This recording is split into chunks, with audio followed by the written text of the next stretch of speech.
Bonjour. Avant de commencer, je vous invite à un moment de silence.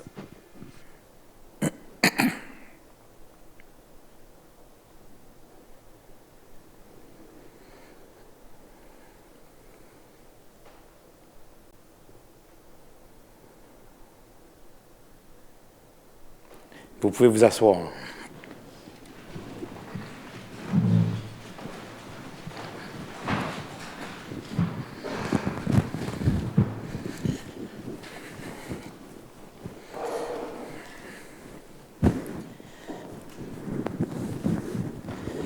Bienvenue à la séance du Conseil municipal du lundi 15 mai 2023. C'est avec grande fierté que j'ai appris que Saint-Hyacinthe figure au 36e rang des villes les plus heureuses au Canada. Elle se classe également 13e au Québec à la lumière de l'étude de la Société immobilière nationale. Je suis heureux de voir que notre belle ville continue de se démarquer comme étant un endroit où il fait bon vivre. Saint-Hyacinthe est avant tout une ville riche de sa communauté. Elle lui offre un milieu stimulant où il est possible de croître et de s'épanouir pleinement. Du 3 au 5 mai dernier, plusieurs membres du Conseil, la directrice générale et moi-même étions présents aux Assises 2023 de l'Union des municipalités du Québec. Ce rendez-vous annuel fort pour le milieu municipal a réuni plus de 1500 délégués élus, gestionnaires et gestionnaires municipaux et partenaires de plus de 600 municipalités de toutes les régions du Québec. Nous avons donc profité pour apprendre de nouvelles notions, pour parfaire nos connaissances et pour échanger avec nos homologues d'autres villes.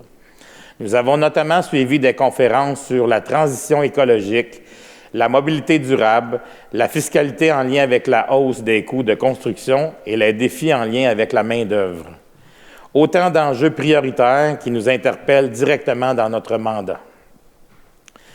Nous en ressortons donc la tête pleine d'idées pour continuer d'innover et de servir efficacement la population mascoutaine aujourd'hui et de demain. Je passe maintenant à un point d'information concernant le dépôt à la séance publique de ce soir du projet d'amendement au règlement numéro 1. Le 17 avril dernier, je vous annonçais qu'un exercice de révision de nos règles de régie interne était en cours. C'est maintenant chose faite. Les amendements proposés concernent d'abord l'instauration d'une deuxième période de questions à la fin de chaque séance publique. Les personnes présentes à la séance auront donc l'occasion de poser une question en rapport avec ce qui a été présenté plus tôt. Ainsi, aussi, il sera dorénavant possible de poser jusqu'à 3 questions pour une durée maximale de 3 minutes. Finalement, il sera de nouveau possible d'envoyer une question écrite à soumettre au Conseil. Elle peut être envoyée par le formulaire Web sur le site Internet de la Ville ou encore déposée en main propre à la responsable de l'accueil de la Direction des communications et de la participation citoyenne. Dans les 2 cas, la question doit être reçue au plus tard le vendredi précédant la séance à midi. Les amendements précisent également certaines règles de confection du calendrier des séances. Le Conseil et moi espérons que ces amendements favoriseront la participation citoyenne et qu'elles donneront aux citoyennes et aux citoyens des moyens supplémentaires de s'adresser aux élus. Ces changements seront en vigueur dès la prochaine séance publique du Conseil. Maintenant, j'aimerais faire un bref retour sur le dossier de l'aéroport qui a soulevé beaucoup d'intérêt dans les dernières années. Le Conseil a récemment pris connaissance du bilan financier 2022 et du plan d'action 2023 de l'organisme à but non lucratif responsable de la gestion de l'aéroport. Nous sommes très satisfaits des bonnes nouvelles qui nous ont été partagées et tout aussi conscients qu'il reste encore plusieurs défis à relever. Visiblement, l'OBNL responsable d'assurer la mise à niveau de l'aéroport est tournée vers l'avenir et en mode solution. Nous souhaitons réitérer que cet aéroport est un actif non négligeable et un levier important pour le développement de notre région. Et nous sommes heureux de soutenir ce projet structurant pour notre milieu. Dans les derniers jours, des photos montrant le mauvais état de plusieurs sections de la promenade Gérard-Côté ont circulé sur les médias sociaux. Cette situation est désolante et bien loin de l'expérience que nous voulons offrir aux promeneurs. Notre défi en ce moment est de procéder à des réparations temporaires afin de rendre les lieux sécuritaires en attendant que la promenade soit revitalisée. Et les travaux de revitalisation de la promenade vont commencer avec la nouvelle place des spectacles, mais il faudra patienter quelques années avant d'avoir fait le circuit complet. Les coûts de plus en plus élevés de matériaux et de main-d'œuvre et le contexte économique actuel nous incitent à procéder avec prudence. Cependant, il faut que dans l'intervalle, la promenade soit fonctionnelle et sécuritaire. C'est pour cette raison que le service des travaux publics a conçu un plan d'intervention qui nous a été soumis au Conseil ce printemps pour réparer la promenade en commençant par les sections les plus urgentes. Les réparations sont faites dans un but utilitaire, soit de permettre les déplacements. Comme la promenade sera réaménagée dans quelques années, nous options pour une formule à coût modeste dans une perspective de saine gestion. Alors, je tiens à vous rassurer, des travaux sont prévus ce printemps pour corriger le tir sur la promenade. Parlant de Gérard Côté, hier avait lieu le défi Gérard Côté, auquel a participé une très belle et grande délégation d'employés et d'élus de la ville de Saint-Hyacinthe. Je tiens à féliciter l'ensemble des participants qui ont relevé le défi et qui ont profité de la belle journée pour courir, marcher et s'amuser. Plus de 2400 participants au total. Je souligne aussi le travail du Club athlétique de Saint-Hyacinthe et des bénévoles qui ont redoublé d'efforts pour faire de cette édition un franc succès. Après 3 ans d'absence, je me réjouis de voir reprendre cette belle tradition.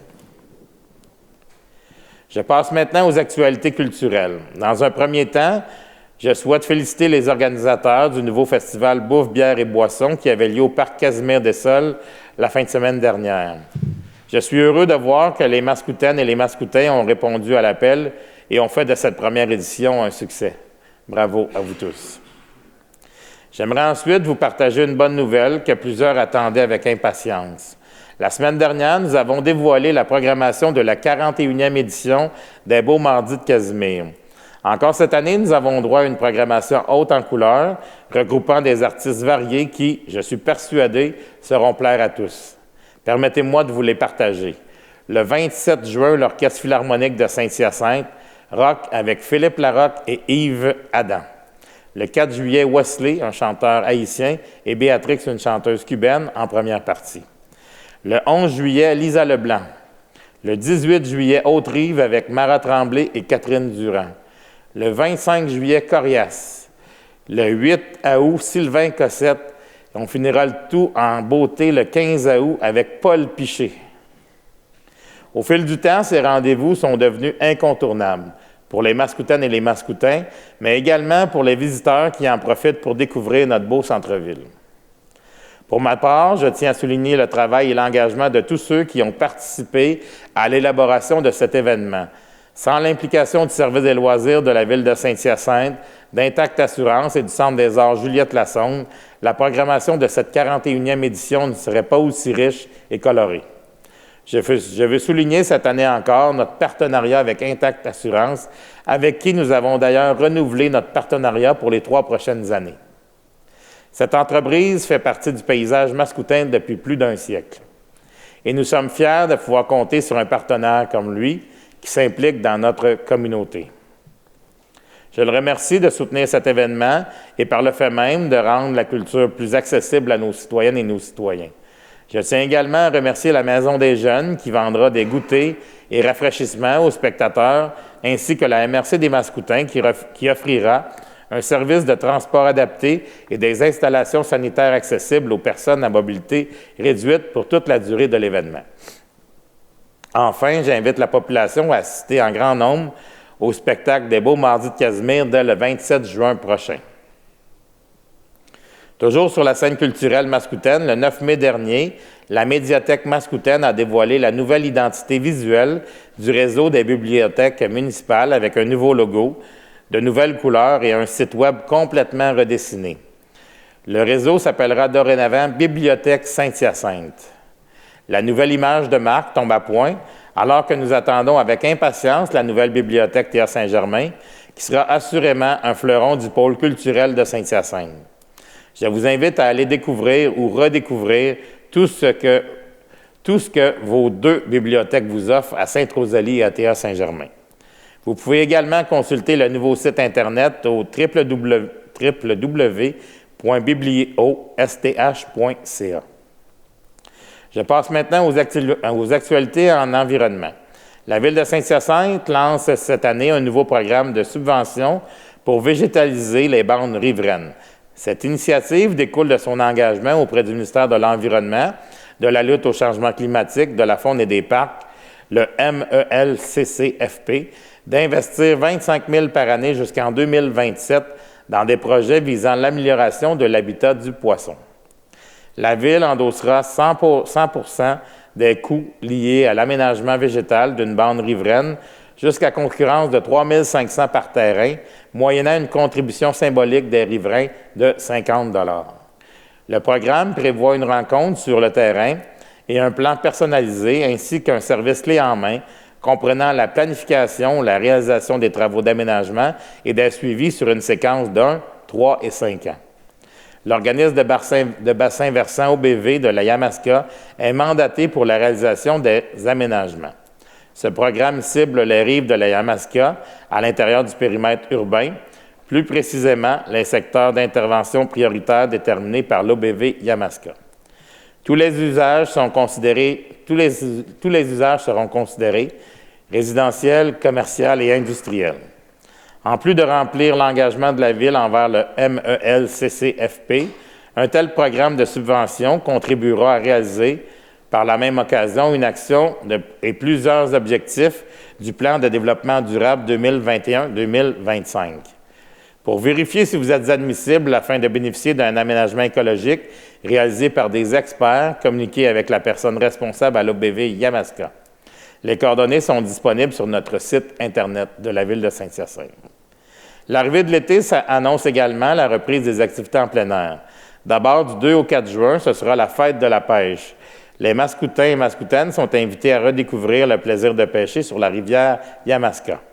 En effet, durant cette journée, il est possible de pêcher sans permis, et ce, partout au Québec, tout en respectant la réglementation en matière de pêche. À Saint-Hyacinthe, la pêche en bordure de la rivière est accessible à 4 endroits. La descente Cadorette au bout de l'avenue Cadorette, le parc Jeanne d'Aigues à l'intersection de la rue Giroir et de l'avenue Pratt, le parc de la Yamaska à l'intersection de la rue Yamaska et de l'avenue Ringuet, et le centre nautique situé près du parc de la Porte des Anciens Maires au 3190 avenue Giroir-Ouest. Pour les familles, l'Académie de pêche du lac Saint-Pierre, en partenariat avec la Fondation de la faune du Québec, organisera dans le cadre du programme Pêche en herbe des cliniques de pêche familiale. L'activité se déroulera le samedi 3 juin au centre nautique situé au 3190 rue Giroir-Ouest. Les participants auront la chance de parfaire leurs connaissances sur les espèces de poissons, les techniques de pêche et les bonnes pratiques et la réglementation. Consultez le site Internet de la Ville de Saint-Hyacinthe pour toutes les informations. Lors de cette même fin de semaine, vous pourrez visiter gratuitement le jardin Daniel Asséguin dans le cadre de la 10e édition des Matinées gourmandes, qui aura lieu le samedi 3 juin de 9 h à 15 h. Les épicuriens de la MRC des Mascoutins sont invités à saisir cette occasion pour y faire la dégustation de saveurs de la région et de faire l'achat de produits directement auprès des producteurs ou transformateurs participants. Plusieurs producteurs, transformateurs et artisans dédiés au domaine alimentaire vous y attendent. Tous les détails sont disponibles au www.matinées.com ou sur la page Facebook des Matinées. Maintenant, voici quelques rappels. D'abord, les Mascoutaines et les Mascoutins issus de l'immigration et âgés de 16 ans et plus ont jusqu'à demain pour proposer des projets mobilisateurs et inclusifs en lien avec la diversité dans le cadre du budget participatif. Le dépôt du projet est facile et surtout rapide. J'invite donc les personnes qui répondent aux critères à participer en grand nombre à cette première édition du volet inclusion du budget participatif. On veut connaître vos belles idées. Dans un autre ordre d'idées, j'aimerais rappeler aux citoyens l'entrée en vigueur des changements concernant la réglementation sur l'eau potable sur l'ensemble du territoire de la Ville de Saint-Hyacinthe.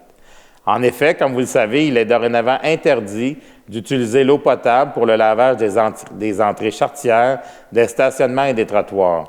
Depuis le 15 mai, il est aussi interdit de laver votre patio ou des murs extérieurs d'un bâtiment. Vous avez jusqu'à aujourd'hui pour le faire. Il ne vous reste pas beaucoup de temps.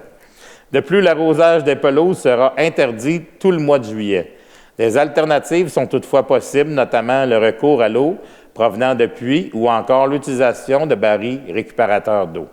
Il est important de noter que ces changements à la réglementation ne s'appliquera pas à l'arrosage du potager et des fleurs.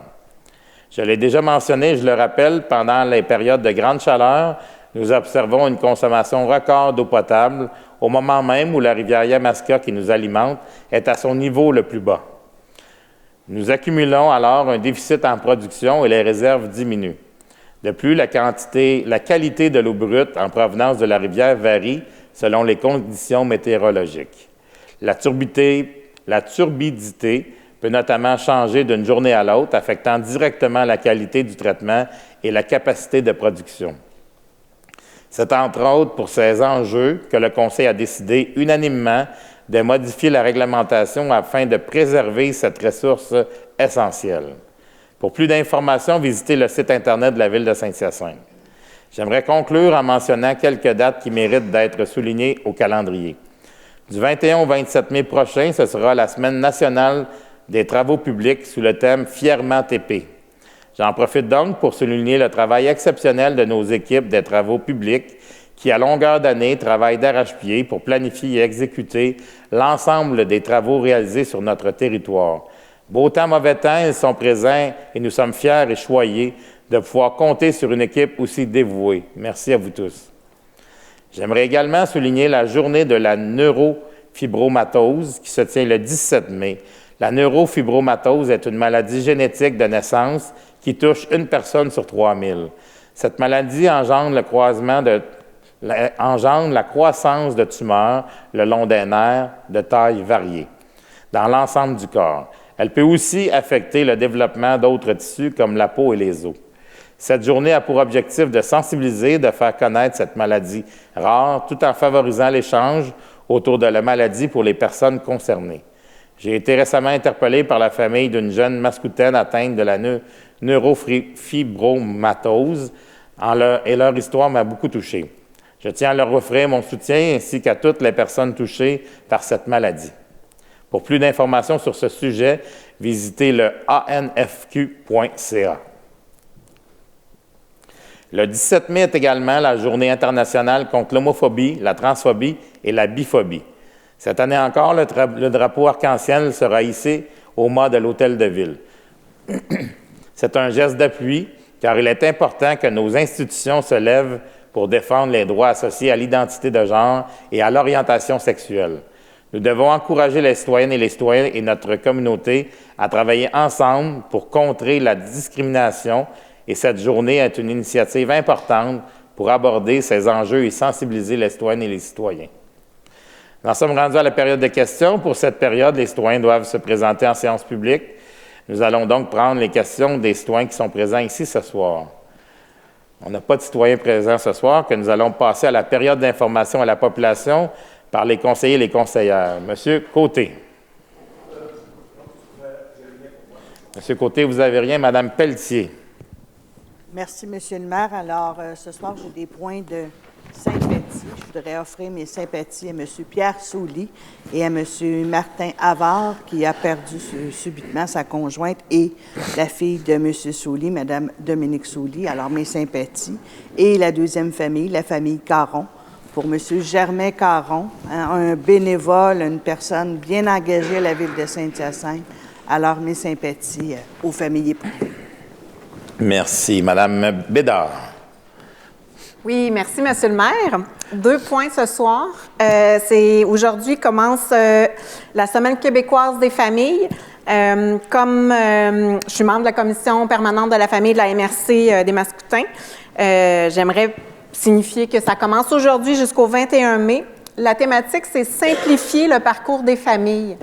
Avec la MRC, en fait, je vous confirme qu'on essaie tout ensemble, tous les intervenants, de faciliter là, vraiment les besoins des familles.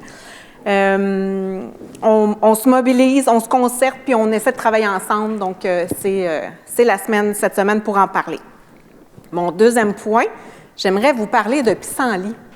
En fin de semaine, il y avait un article de Boucard Diouf dans la presse. Puis là, j'aimerais le citer tel quel aux citoyens, en fait. C'était vraiment intéressant. Son titre de Boucard Diouf, c'était « Soyons doux avec les pissenlits ». Je le cite. « En attendant que le courage politique amène nos décideurs à interdire les molécules responsables du génocide des pollinisateurs, nous pouvons fournir notre petite part d'effort. Si vous voulez participer, je vous propose d'être solidaire des hyménoptères, donc des abeilles et autres pollinisateurs, en développant de la tendresse pour les pissenlits. » J'en ai emmené pour symbole aujourd'hui. Je continue un peu plus loin dans l'article. C'est vraiment un bel article. Je continue un peu plus loin en le citant. Pourquoi sommes-nous si intolérants avec le pissenlit?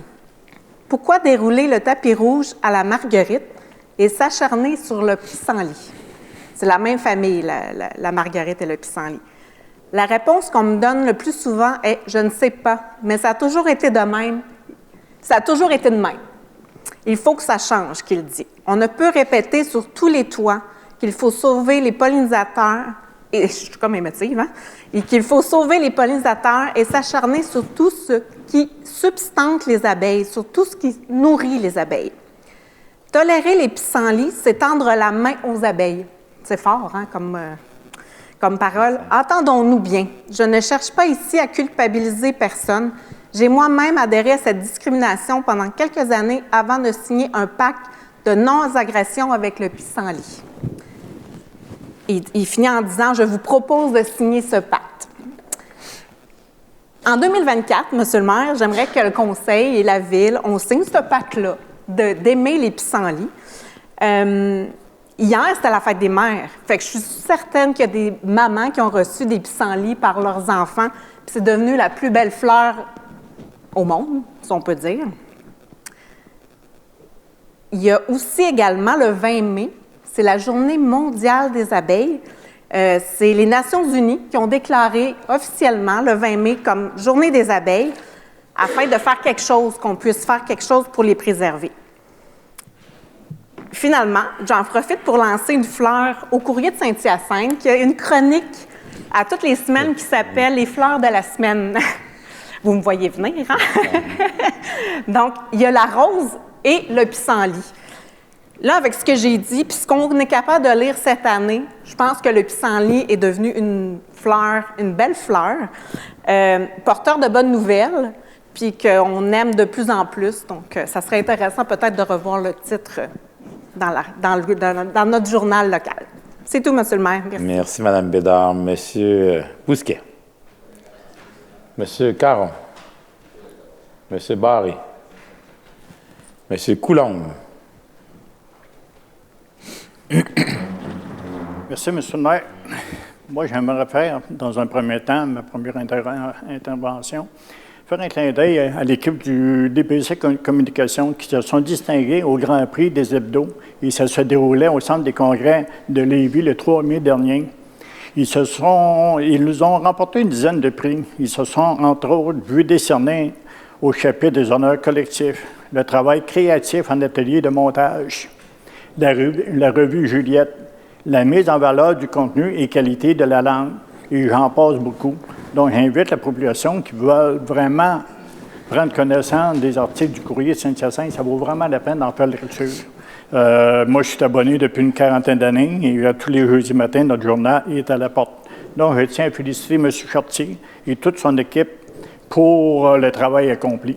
Qu'on soit d'accord ou pas avec certains articles municipaux, ils ont un travail à faire. Puis quand tu gagnes beaucoup de prix de cette façon-là, une dizaine le 3 mai, je pense que ça vaut la peine d'en faire mention. Et mon deuxième point, c'était les assises de l'UMQ, l'Union municipalité du Québec, du 2 au 5 de mai à Gatineau. Et j'ai été souligné pour mon 20 ans d'implication au niveau municipal. J'étais très fier de le recevoir. Dans un premier temps, jamais j'aurais pensé de faire une seule année en politique municipale. Si on retourne en arrière, mes collègues, M. Barré, M. Côté, je pense, se souviennent des chicanes qu'on avait avec la Ville de Saint-Hyacinthe au niveau des équipements caractères supralocaux, où est-ce que la Ville voulait des municipalités recevoir des codes-parts pour qu'on puisse participer à ces équipements-là. Effectivement, la municipalité de Saint-Thomas-de-Aquin, comme d'autres municipalités limitrophes, ne voulait pas participer. Et moi, en tant que père de famille, j'ai réuni plusieurs familles, membres de famille aquinoises. On s'est présenté à plusieurs reprises au centre communautaire. On a mis la pression sur nos élus. Et ils ont fini par s'entendre avec la ville de Saint-Hyacinthe, payer la quote-part. Et quand les élections sont arrivées en 2015, il y en a plusieurs comme une voix que je me présente. Comme j'ai mentionné, je ne connais rien à la politique en 2015. C'était pas moi d'âge, j'avais mon travail et tout ça. Mais je me suis laissé tenter. Et j'ai rentré en politique pour un premier mandat en 2015 jusqu'en 2019. Et en 2019, j'ai pris la relève de maire, la municipalité de Saint-Thomas-d'Aquin, jusqu'au regroupement de 2002. Et par la suite, j'ai fait 3 mandats à la ville de Saint-Hyacinthe, 2002 à 2013. 2013, j'ai quitté pour des raisons personnelles. Et en 2021, l'automne 2021, je suis revenu en politique et honnêtement, je ne le regrette pas. On fait une bonne équipe, je pense. C'est vrai qu'on a divergence d'opinion et c'est correct de cette façon-là. Donc, je voudrais remercier, entre autres, surtout les Aquinois et Aquinoises de mon secteur qui m'ont fait confiance pour un 6e mandat. Vous avez une partie de vous là-dedans. Merci encore. Merci, M. Coulombe, puis je vous en félicite. La seule chose, vous avez mentionné votre premier mandat de 2015 à 2019, mais c'est de 1995 à 1999. 1995, j'ai sauté. Vous avez dit 2015 à 2019, oui. J'ai vieilli, hein? Oui. Vous avez sauté 20 ans. Non, vous avez bien fait de me reprendre. Non, monsieur, c'est pour que les gens qui écoutent à la maison aient l'information exacte. Merci. Vous êtes en politique depuis 1995. Vous avez été absent 8 ans et vous êtes revenu en 2021. C'est pour ça qu'on a souligné vos 20 ans à l'UMQ. L'implication en politique comme conseiller et comme maire de l'ex-municipalité de Saint-Thomas-d'Aquin. Félicitations, M. Coulombe. J'étais présent lors de la remise de votre prix avec quelques membres du conseil et ça a été une très belle soirée et c'est amplement mérité. Une très belle heure. Je remercie mes collègues qui sont ici ce soir de m'avoir supporté dans certaines situations. Merci beaucoup. Monsieur Thériault. Merci, M. le maire. Vendredi soir dernier, j'ai eu l'honneur, avec mon collègue de Sainte-Rosalie, d'assister à l'harmonie vocale qui tenait un spectacle à l'église Assomption du quartier du même nom. Et je vais vous dire, j'étais impressionné par la qualité vocale, entre autres de l'harmonie elle-même, aussi d'une soliste invitée qui était merveilleuse, sous la direction d'une chef d'orchestre hors pair. Alors, j'aimerais féliciter l'harmonie vocale pour avoir mis un baume sur nos oreilles et nous changer un peu les idées pour une soirée. Merci, M. Thériault. M. Huard. Merci, M. le maire. Je voudrais commencer mon intervention en parlant de toutes les activités qu'il y a à Saint-Hyacinthe. Là, depuis quelque temps, là, je suis impressionné, là, tant des activités culturelles, sportifs, etc., etc. Juste ce week-end, on avait un festival au Parc Casimir-des-Sols, le BBB, et on avait le défi Gérard Côté, on avait le récital de ballet jazz au Loisir Douville. Il y avait presque partout, puis mon collègue pas la Providence, de Yamaska nous dit qu'il y avait une autre activité dans son secteur. On ne peut pas dire que Saint-Hyacinthe est une ville dormante. Là. Il y a tellement d'activités, moi je suis impressionné. Autre petit point que j'aimerais amener, là, moi, on a parlé il y a quelques séances, des séances plénières publiques. Moi, je suis prêt à me positionner. J'ai fait mes devoirs. J'ai eu la chance aussi d'avoir un gros dossier comme ça, sorti de la voûte de mon collègue de la Providence. J'ai regardé ça, puis j'ai fait des recherches. Puis avec les informations que j'ai actuellement, bien, je suis ouvert qu'on ouvre les séances plénières au public pour faire comme les villes de Sherbrooke et Trois-Rivières, d'être ouvert vers ça. Moi, si on recule dans le temps, la commission Charbonneau, là, avec la 51e recommandation qu'elle apportait, elle disait d'adopter des dispositions limitant les exceptions au caractère public des délibérations des élus municipaux au Québec. Ça s'inspirait d'une loi qui est en Ontario. Les articles, c'est l'article 239.1 de la loi 2001 sur les municipalités en Ontario. En Ontario, ils ont déjà fait le pas. Je sais que ce n'est pas tous les points qui peuvent être traités au niveau public, mais je pense qu'on pourrait faire un petit pas dans cette direction. Je crois qu'il est important aussi de montrer aux citoyens comment chacun d'entre nous travaille pour qu'il y ait une facette de leurs élus, que les élus, c'est pas juste des élus dans des soupers puis voir des événements. T'sais, on travaille très fort sur plusieurs dossiers, puis sûrement qu'ils seraient très, très fiers de voir chacun d'entre nous comment on travaille puis comment on fait avancer la communauté par nos décisions. Je voudrais souligner aussi le 20 février dernier, il y a 2 étudiants de la polyvalente qui sont venus nous voir. Il y a Mme Liana Toupin et Félix Larrivée qui sont venus nous voir parce qu'il y avait un problème autour de la polyvalente, qui ne se sentaient pas en sécurité. Mais pas juste eux, ils sentaient que leur communauté étudiante n'était pas en sécurité. Ils nous expliquaient qu'il y avait un enjeu de sécurité au niveau de la rue du boulevard Casavant et de la rue Daniel Johnson. Puis ils nous soumettaient qu'il fallait faire quelque chose, amener des traverses piétons. Bien, le comité de circulation s'est penché sur ce sujet-là. Puis d'ici quelques semaines, bien, on va mettre des arrêts obligatoires partout à l'intersection et une traverse piétonne en attendant les feux de signalisation, comme ma collègue de Claire nous indiquait. Il va y avoir des feux de signalisation qui s'en viennent dans le futur, mais il y a quelque chose qui s'en vient. Puis quand les citoyens nous interpellent, bien, on fait une différence, puis on veut travailler pour nos citoyens. Dernier point, je sais que je prends beaucoup de temps ce soir, mais on ne se verra pas avant le 5 juin. Un petit suivi, là, le parcours des pistes cyclables, pour terminer, là, avec mon collègue André, là, on a travaillé très, très fort pour essayer de mobiliser les gens au niveau de la MRC pour avancer. Là, on a amené plein de projets, puis là, il y a un super projet qui n'est pas mort. Moi, j'en entendais parler quand j'étais au secondaire. Ça veut dire que ça fait longtemps qu'on en entend parler, même si je ne suis pas si vieux que ça, sur l'emprise ferroviaire abandonnée du Canadien Pacifique entre Saint-Hyacinthe et Farnham. Je pense qu'il y a une volonté réelle, politique, de la MRC des Mascoutins, de la MRC de Rouville, puis de la MRC de Brome-Missisquoi à faire avancer ce tronçon-là pour qu'on atteigne la route verte. Il faut que la ville de Saint-Hyacinthe, on se rattache à la route verte. C'est super important parce qu'on dirait qu'on est sur une île, mais on est enclavé de terres agricoles. Mais maintenant, il faut développer le transport actif. On est rendu là en 2023. Il faut que le transport actif soit une priorité. C'est notre priorité à nous. Bien, on est en train de l'amener aussi au niveau de la MRC. Puis je pense que c'est très, très important pour chacun d'entre nous autour de la table. Finalement, j'ai fini après ça. Je veux encourager nos employés. Vous avez été formidables au défi Gérard Côté. Une 2e position au défi des entreprises. On est parti d'une 10e position. On s'est mobilisé. 2e position, 251 km qui ont été parcourus par toute notre équipe. Bien, félicitations à nos employés. On est fiers de vous voir rayonner comme ça. Puis, bonne continuité, en espérant vous voir dans d'autres événements comme ça. Merci, M. Huard. Madame Gagné. Merci, Monsieur le maire. Alors, oui, David Olivier fait référence à l'arrêt, aux arrêts qui vont être installés au coin de Daniel Johnson et Casavant, mais pour plus de précision, disons qu'en 2025, le feu de circulation est prévu. Alors, d'ici là, c'est vrai que ça améliore la sécurité.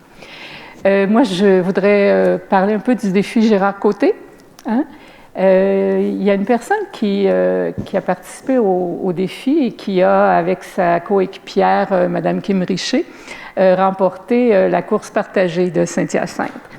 Alors, moi, je tenais à souligner cette participation-là parce que ce jeune mascoutin m'impressionne. C'est une personne qui, depuis qu'il est tout petit, s'intéresse à la connaissance, à apprendre, particulièrement aux sciences médicales. Et il réussit à combiner ça avec le sport, l'activité physique intense et des implications culturelles dans notre milieu. Alors, je trouve ça vraiment assez impressionnant et je tenais à le souligner. Bravo, Julien Pinsonneau. Merci, Mme Gagné. M. Harpin. Merci, M. le maire. Moi, je vais profiter de ma période pour parler du point 25 ce soir, qui va être à l'ordre, la résolution de point 25.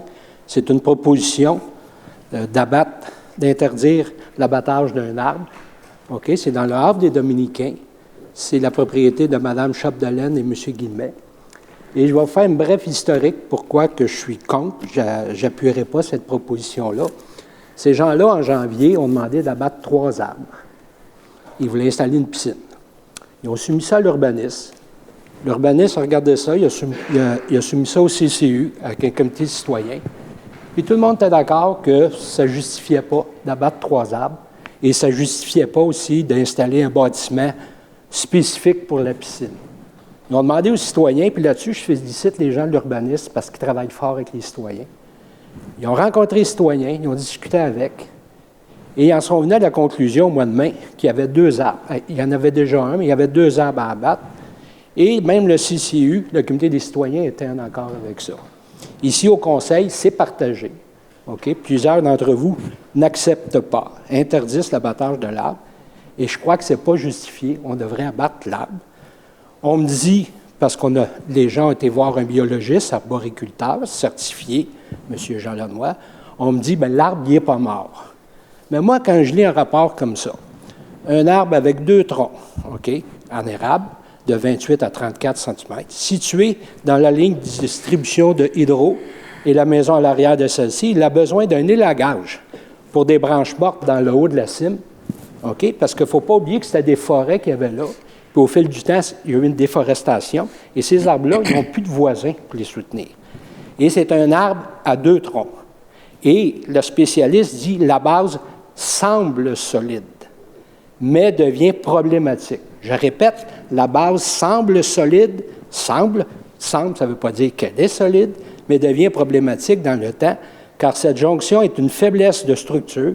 Les 2 troncs de l'arbre soumettent une pression de plus en plus grande à mesure que celui-ci grandit, causant la chute, je répète, causant la chute d'un des 2 troncs. Ces gens-là vont installer une piscine. Ils vont être obligés d'aménager ça autrement, juste par les travaux d'aménagement, de creusage, parce que c'est une piscine creusée, les racines, tout, et après ça, ils vont être prêts avec une problématique d'arbre qui va être abattue. Moi, je m'excuse, mais je ne comprends pas la décision de la majorité des gens ici, et je crois que d'ici le point 25, vous avez encore le temps de changer d'idée. Merci beaucoup, M. le maire. Merci, M. Harpin. La décision du CCU était aussi majoritaire, comme la décision du Conseil de ville. C'était pas unanime, mais la décision que le Conseil de ville prendra tout à l'heure sera aussi majoritaire, à mon avis. Mais on va s'y rendre dans pas très longtemps.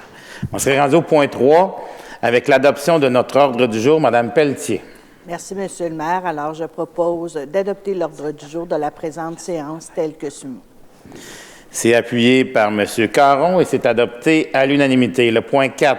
Approbation du procès-verbal de la séance ordinaire du 1er mai 2023. M. Barré. Monsieur le maire, je propose d'approuver le procès-verbal de la séance ordinaire du 1er mai 2023 et d'en autoriser la signature par les personnes désignées à cet effet.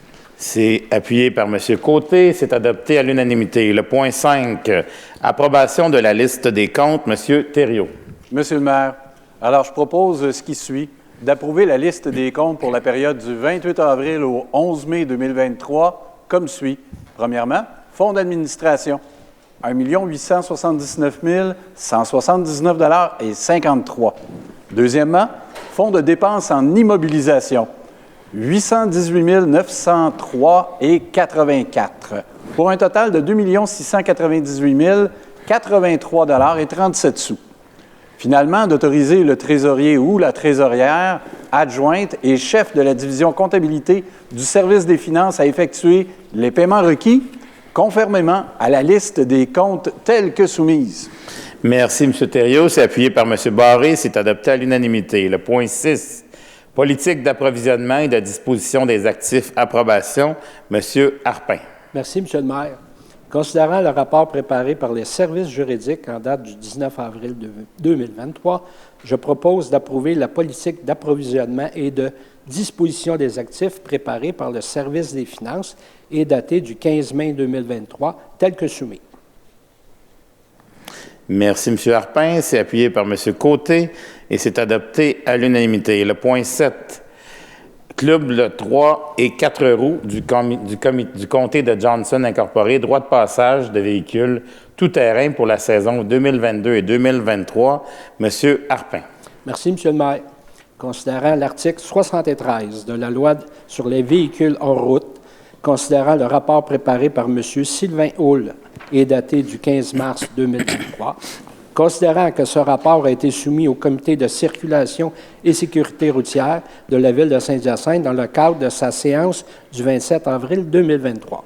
En conséquence, je propose d'autoriser le passage des véhicules tout-terrain des membres du Club 3 et 4 roues du comté Johnson Incorporé pour la saison 2022-2023 sur les avenues, rues et rangs de la ville de Saint-Hyacinthe mentionnés à la liste des accès tel qu'annexé en rapport du 15 mars 2023 et soumis au comité de circulation routière. Et j'espère, Monsieur le maire, que les gens à qui on autorise le 4 roues dans ces routes-là vont être prudents et vont respecter le code de la route. Merci, M. Harpin. C'est appuyé par M. Coulombe et c'est adopté à l'unanimité. Le point 8, Algonquin Power Canada Holding Incorporé, entente relative à l'arrêt de turbinage de la centrale hydroélectrique TD Bouchard 2023-2025. Autorisation de signature, M. Barré. Monsieur le maire, considérant la résolution 20-364 adoptée le 6 juillet 2020, par laquelle le conseil municipal a autorisé la conclusion de l'entente relative à l'arrêt de turbinage de la centrale hydroélectrique TD Bouchard pour les périodes estivales 2020, 2021 et 2022, intervenue entre la Ville de Saint-Hyacinthe et la société Algonquin Power Canada Holdings Incorporée.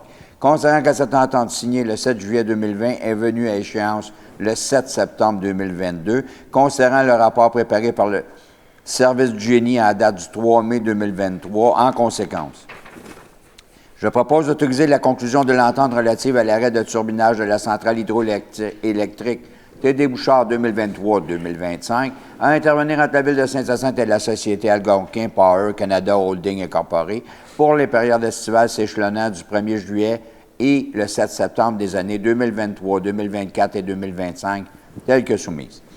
D'autoriser le maire ou en son absence ou incapacité d'agir le maire suppléant et la directrice des services juridiques ou en son absence ou incapacité d'agir la greffière à signer pour et au nom de la Ville de Saint-Hyacinthe cette entente. Monsieur le maire, c'est une reconduction de l'entente de 2020. Il n'y a pas de changement, c'est exactement la même chose. Merci, M. Barré. C'est appuyé par M. Caron et c'est adopté à l'unanimité. Le point 9, construction d'un tronçon d'égout sanitaire sur le boulevard Laurier-Ouest entre le boulevard Casavant-Ouest et l'avenue de Dieppe. Octroi de contrat 2023-003-G-AOP. M. Huard. Merci, Monsieur le maire. Considérant que la Ville de Saint-Hyacinthe a procédé à un appel d'offres public pour retenir les services d'un entrepreneur afin de prolonger le réseau d'égouts sanitaires sur le boulevard Laurier-Ouest, entre le boulevard Casavant-Ouest et l'avenue de Dieppe. Considérant que ces travaux consistent à construire un tronçon d'égouts sanitaires, incluant la réfection complète des surfaces, fondation, pavage, réfection des lieux hors chaussée, ainsi qu'à réaliser divers travaux afférents. Considérant que l'entrepreneur dispose d'un délai de 14 jours pour réaliser les travaux, lesquels doivent être complétés au plus tard le 31 août 2023. Considérant la recommandation du service des finances datée du 8 mai 2023, en conséquence, je propose ce qui suit. D'octroyer le contrat relatif à la construction d'un tronçon d'égout sanitaire sur le boulevard Laurier-Ouest, entre le boulevard Casavant-Ouest et l'avenue de Dieppe, à la société Excavation Saint-Pierre et Tremblay Incorporée. Plus bas soumissionnaire conforme, contrat à prix unitaire et forfaitaire estimé au coût total de 400 968,69 $, taxes incluses, incluant le montant contractuel provisoire prévu au bordereau de soumission, le tout conformément aux termes et conditions de sa soumission et du devis. Ensuite, de financer ce projet par les sommes nécessaires disponibles à même le règlement d'emprunt 690, d'autoriser le directeur des services des finances ou, en son absence ou incapacité d'agir, la trésorière adjointe et chef de la division comptabilité à signer pour et au nom de la Ville de Saint-Hyacinthe tout document afin de donner application à la présente résolution. Merci, M. Huard. C'est appuyé par M. Harpin et c'est adopté à l'unanimité. Le point 10, service professionnel en ingénierie, surveillance à résidence, construction d'un tronçon d'égout sanitaire sur le boulevard Laurier-Ouest entre le boulevard Casavant-Ouest et l'avenue de Dieppe, octroi de contrat de G21-26SR. M. Huard. Merci, Monsieur le maire. Considérant que le service du génie de la Ville de Saint-Hyacinthe a procédé à une demande de prix afin de retenir les services professionnels d'une firme œuvrant en ingénierie pour effectuer la surveillance à résidence dans le cadre des travaux de construction d'un tronçon d'égout sanitaire sur le boulevard Laurier-Ouest entre le boulevard Casavant-Ouest et l'avenue de Dieppe. Considérant que ce contrat vise notamment la surveillance, bureau et chantier, le suivi administratif au bureau durant la réalisation des travaux et l'émission des plans tels que construits, considérant le rapport préparé par le service du génie en date du 5 mai 2023, en conséquence, je propose de mandater la société Consumage Incorporée pour le contrat relatif aux services professionnels en ingénierie pour la surveillance à résidence dans le cadre des travaux de construction d'un tronçon d'égout sanitaire sur le boulevard Laurier-Ouest.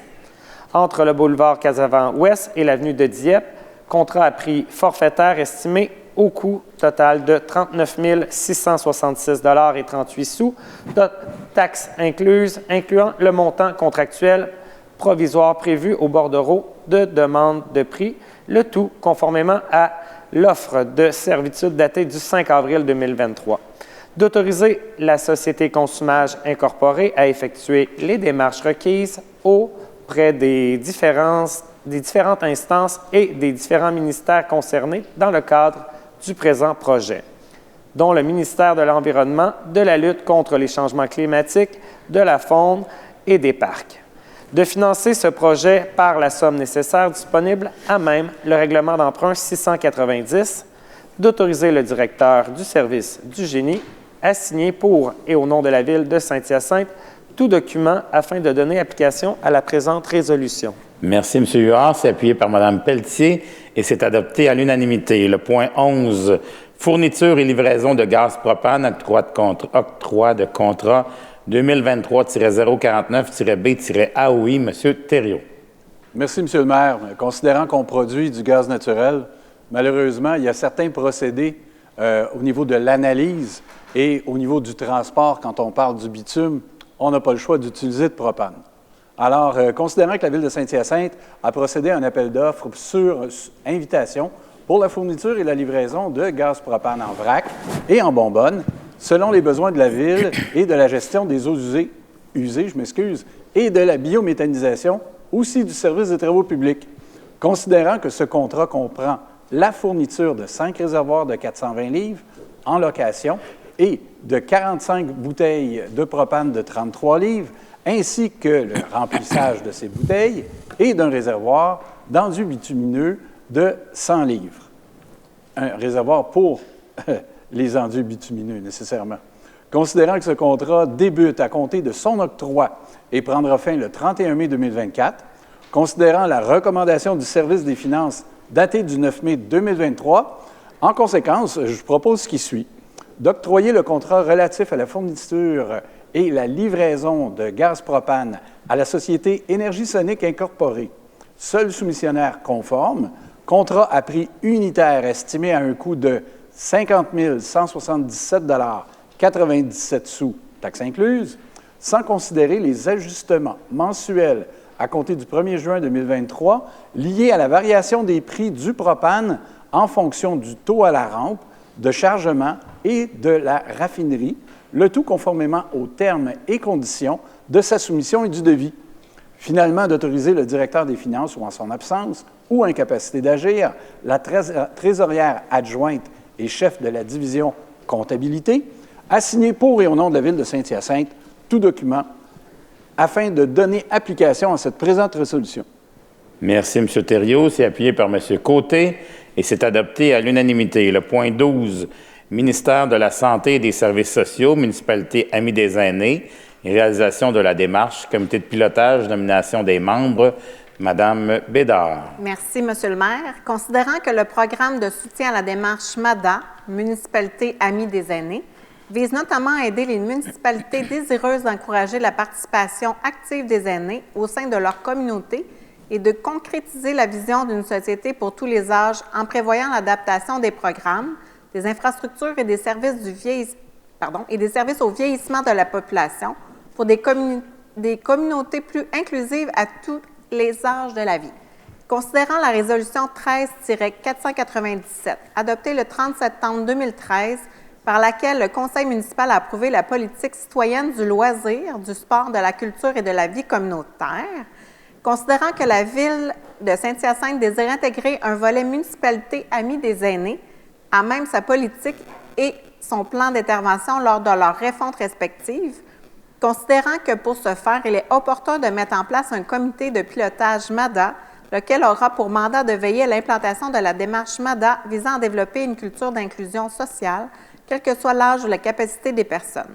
Considérant le rapport préparé par le Service des loisirs en date du 14 avril 2023. En conséquence, je propose ce qui suit. De nommer les personnes suivantes pour siéger au sein du comité de pilotage MADA. A. Membres du conseil, André Beauregard et M. Donald Côté. Personnel administratif, Marie-Claude Lapointe, directrice du service des loisirs. Nathalie Croteau, chef de division à la division Arts, Culture et Vie communautaire du service des loisirs. C. Personnes ressources, 4 représentants d'organismes communautaires œuvrant auprès des aînés, un représentant citoyen. Donc, d'autoriser le maire ou en son absence ou incapacité d'agir, le maire suppléant, à signer pour et au nom de la Ville de Saint-Hyacinthe tout document ou entente à intervenir avec le ministre de la Santé et des Services sociaux dans le cadre de ce projet. Merci, Mme Bédard. C'est appuyé par Mme Pelletier et c'est adopté à l'unanimité. Le point 13, Union des municipalités du Québec, appel de projet auprès des municipalités, Fou du français, demande d'aide financière, Mme Gagné. Merci, Monsieur le maire. Considérant que grâce au soutien financier du gouvernement du Québec, l'appel de projet Fou du français de l'Union des municipalités du Québec vise à soutenir des initiatives visant la promotion et la valorisation de la langue française dans les municipalités afin d'en véhiculer une image positive et de favoriser son utilisation auprès des jeunes, des personnes immigrantes et des commerces sur leur territoire. Considérant que la Ville de Saint-Hyacinthe désire déposer une demande d'aide financière pour permettre la réalisation du projet Vocalis par la Médiathèque Mascoutaine, organisme à but non lucratif visant à offrir des ateliers hebdomadaires favorisant l'apprentissage du français aux familles immigrantes allophones durant toute l'année scolaire. Considérant que ce projet se subdivise en 2 volets, des activités ludiques de consolidation du vocabulaire et de lecture pour les jeunes âgés de 6 à 11 ans, des ateliers d'éveil à la lecture pour les jeunes d'âge préscolaire et leurs parents. En conséquence, je propose d'autoriser Mme Marie-Claude Lapointe, directrice des services des loisirs, à déposer pour et au nom de la Ville de Saint-Hyacinthe une demande d'aide financière pour le projet Vocali par la Médiathèque Mascoutaine dans le cadre de l'appel de projet auprès des municipalités Fou du français de l'Union de municipalités du Québec. D'autoriser Mme Marie-Claude Lapointe à signer pour et au nom de la Ville de Saint-Hyacinthe tout document afin de donner application à la présente résolution. Merci, Mme Gagné. C'est appuyé par M. Barré et c'est adopté à l'unanimité. Le point 14, la fête nationale 2023, fermeture de rue, M. Caron. Oui, Monsieur le maire. Considérant que la Ville de Saint-Hyacinthe tiendra l'événement à la fête nationale le 23 juin 2023, considérant le rapport préparé par le Service des loisirs en date du 1er mai 2023, en conséquence, je propose d'autoriser le comité organisateur local de la fête nationale 2023, qui se tiendra le vendredi 23 juin 2023, à procéder aux fermetures de rues suivantes. A. De 8h à 23h, l'avenue du Palais entre les rues des Sols et Giroir-Ouest. L'avenue Hôtel-Leville entre les rues des Sols et Giroir-Ouest. B. De 17h à 23h, la rue Giroir-Ouest entre l'avenue du Palais et Mont-d'Or. La rue Calixia-la-Vallée entre les rues Giroir-Ouest et l'avenue Mont-d'Or. C. De 21h à 22h, l'avenue Saint-Denis entre les rues des Cascades et Giroir-Ouest. L'avenue Mont-d'Or entre les rues des Cascades et Giroir-Ouest. D.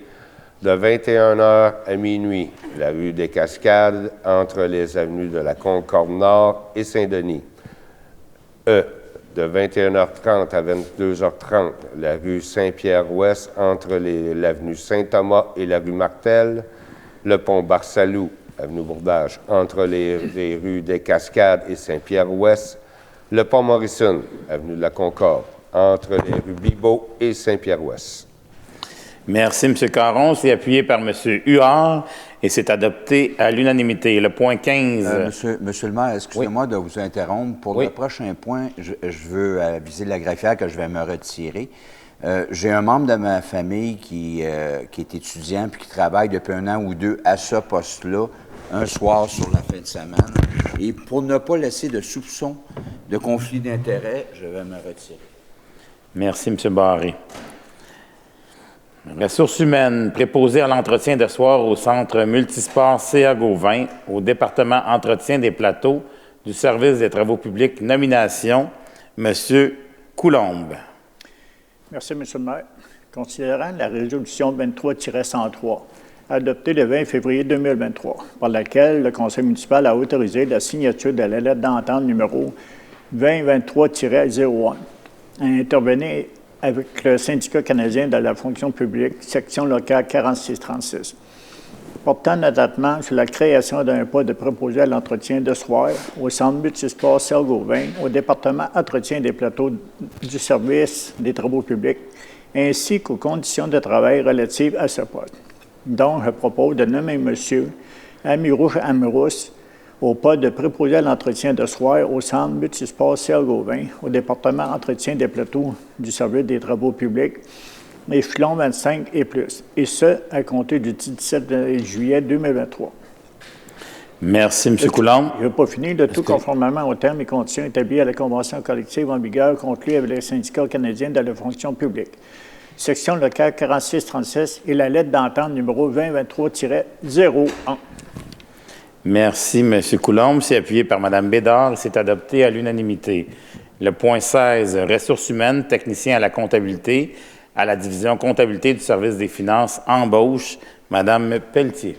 Merci, M. le maire. Alors, je propose ce qui suit, d'embaucher Mme Nathalie Labrec au poste de technicienne à la comptabilité à la division comptabilité du service des finances, grade 6, échelon 3 et plus, 32,5 heures par semaine, le tout conformément aux termes et conditions établis à la convention collective en vigueur conclue avec le syndicat des salariés de la Ville de Saint-Hyacinthe, de fixer la date d'entrée en fonction de Mme Labrec au 23 mai 2023, de soumettre Mme Labrec à une période d'essai de 39 semaines travaillées, de permettre à Mme Labrec de bénéficier des mêmes conditions de travail que celles des membres du personnel d'École Blanc, conformément à la convention collective en vigueur. Bienvenue à vous, Mme Labrec.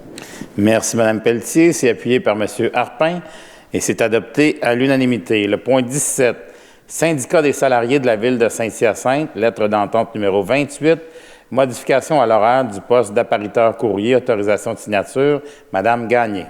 Merci, M. le maire. Alors, je propose d'approuver la lettre d'entente numéro 28 à intervenir entre la Ville de Saint-Hyacinthe et le syndicat des salariés de la Ville de Saint-Hyacinthe relativement à la modification de l'horaire de travail pour le poste d'appariteur courrier à la direction des communications et de la participation citoyenne telle que soumise, d'autoriser la directrice générale adjointe communication et services aux citoyens ainsi que la directrice des ressources humaines à signer pour et au nom de la Ville de Saint-Hyacinthe la lettre d'entente numéro 28 à intervenir avec le syndicat. Merci, Mme Gagné. C'est appuyé par M. Coulombe et c'est adopté à l'unanimité. Le point 18, ressources humaines, directeur associé du service de la gestion des eaux usées et de la biométhanisation, création de postes, M. Côté. Oui, M. le maire, citoyen. Alors, considérant la prise de retraite du titulaire du poste de directeur du service de la gestion des eaux usées et de la biométhanisation à la fin de l'année 2023, considérant le besoin d'assurer un transfert des connaissances entre le futur titulaire du poste de directeur associé et le directeur de ce service, en conséquence, je propose de procéder à la création d'un poste de directeur associé au service de la gestion des eaux usées et de la biométhanisation grade 7 dans la politique de rémunération des cadres à compter du 16 mai 2023, lequel relèvera du directeur général adjoint service technique. Alors, j'en profite pour identifier la personne, c'est M. Pierre Mathieu, qu'on connaît, et puis pour avoir travaillé avec, sur le comité aviseur technique pour la biométhanisation, alors pour souligner sa participation et ses réalisations à la biométhanisation ainsi qu'à la gestion des eaux. Alors, de toute façon, la résolution indique qu'il va prendre sa retraite graduellement et ça là jusqu'à la possibilité de la fin de l'année 2023. Alors, bonne future retraite, M. Mathieu. Merci, M. Côté. C'est appuyé par M. Thériault et c'est adopté à l'unanimité. Le point 19. Ressources humaines préposées à la réglementation à la division mobilité active et durable du service du génie. Fin d'emploi, M. Thériault. Monsieur le maire, alors, considérant la résolution 23-68 adoptée le 6 février 2023 par laquelle le conseil municipal a autorisé la signature de la lettre d'entente numéro 24 entre la Ville de Saint-Hyacinthe et le syndicat des salariés de la Ville de Saint-Hyacinthe relativement à la prolongation de la période d'essai de M. David Morin au poste de préposé à la réglementation au département circulation et réglementation du service des travaux publics. Considérant la résolution 23-242 adoptée le 17 avril 2023 par laquelle le Conseil a procédé à la restructuration et à la création d'une nouvelle division de services du génie, notamment en transférant les 2 postes de préposés à la réglementation au département circulation et réglementation du service des travaux publics à la division mobilité active et durable du service du génie en date du 18 avril 2023. Considérant le rapport verbal transmis au Conseil par le directeur général adjoint services techniques, en conséquence, je propose de mettre fin à la période d'essai et à l'emploi de M. David Morin, préposé à la réglementation à la division mobilité active et durable, du service du génie, et ce, en date du 15 mai 2023. Merci, M. Thériault. C'est appuyé par M. Huard et c'est adopté à l'unanimité. Le point 20. Centre d'acquisition gouvernementale et ministère de la cybersécurité et du numérique, contrat à commande pour l'acquisition de biens et de services de mobilité cellulaire, l'adhésion au regroupement d'achat 2023-8111-50. Monsieur Bousquet. Merci. Désolé, je cherchais votre nom.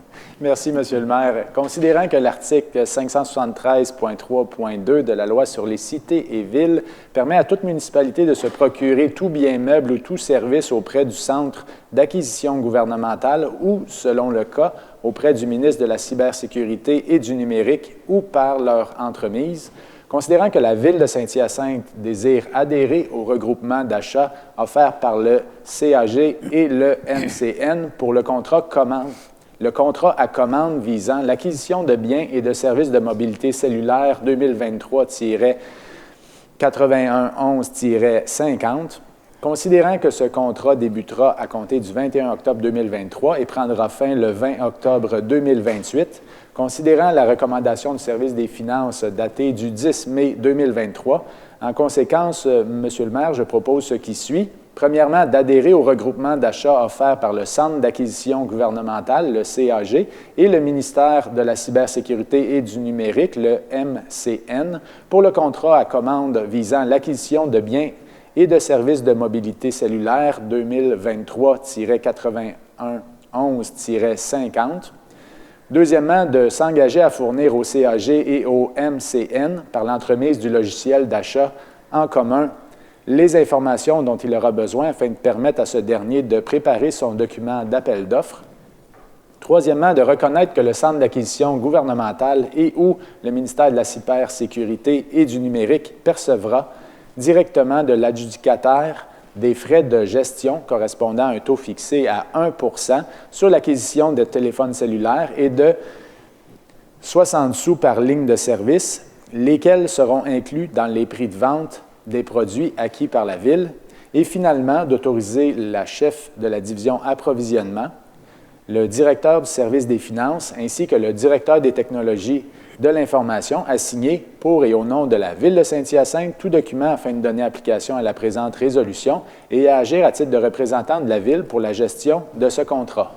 Merci, M. Bousquet. C'est appuyé par M. Caron et c'est adopté à l'unanimité. Le point 21, fourniture de pierres concassées, octroi de contrat 2023-050-TP-AOP. M.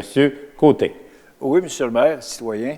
Si vous me permettez une petite introduction par rapport à ces contrats de pierre qui n'a rien à faire avec la qualité du contrat, mais juste pour mentionner que Saint-Hyacinthe on est privilégié d'être à proximité d'une carrière de pierre qui produit des concassés, des autres produits d'une qualité exceptionnelle. Dans la plupart des grands travaux dans la région métropolitaine et même au-delà, on vient chercher de la pierre de Saint-Dominique pour en faire des grands travaux. Entre autres, pour ceux et celles qui savent peut-être, le pont Victoria, les fondations du pont Victoria, dans un siècle dernier, a été fondé, a été bâti à partir des carrières Saint-Dominique. Le nouveau pont Samuel de Champlain, beaucoup de la pierre était en provenance de Saint-Dominique.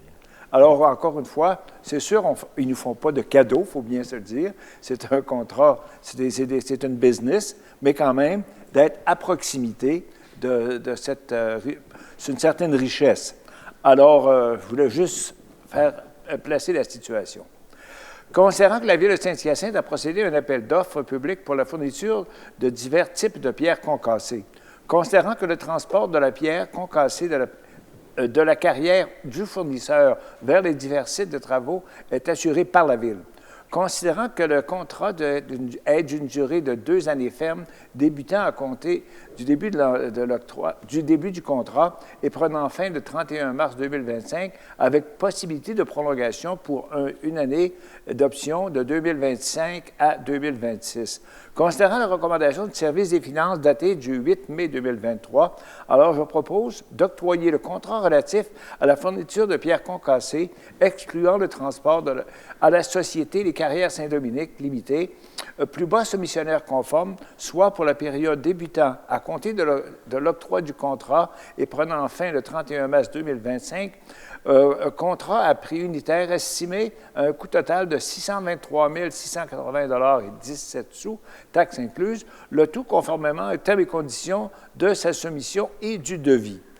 La Ville de Saint-Hyacinthe se réserve le droit de se prévaloir de l'année optionnelle prévue au contrat, laquelle s'échelonne du 1er avril 2025 au 31 mars 2026. La valeur de ce contrat pour l'année optionnelle est établie à un montant estimé à 302 858,53 $, taxes incluses, excluant de transport, le tout conformément au prix unitaire détaillé au bordereau de soumission. D'autoriser le directeur du service des finances ou en son absence ou en capacité d'agir, la trésorière adjoint et chef de la division comptabilité, à signer pour et au nom de la Ville de Saint-Hyacinthe tout document afin de procéder à la présente résolution. Merci, M. Côté. C'est appuyé par M. Barré et c'est adopté à l'unanimité. Le point 22, inspection des poteaux d'incendie, octroi de contrat 2023-058-TP-AOP, M. Coulombe. Merci, M. le maire. Considérant que la Ville de Saint-Hyacinthe a procédé à un appel d'offres public pour réaliser l'inspection d'environ 1 700 poteaux d'incendie par année, considérant que ce contrat comprend notamment la fourniture de l'outillage, des équipements requis, ainsi que la main-d'œuvre pour effectuer les inspections. Considérant que ce contrat est d'une année ferme débutant à compter l'octroi du contrat et prenant fin le 31 décembre 2023, avec possibilité de prolongation pour 2 années optionnelles, 2024 et 2025.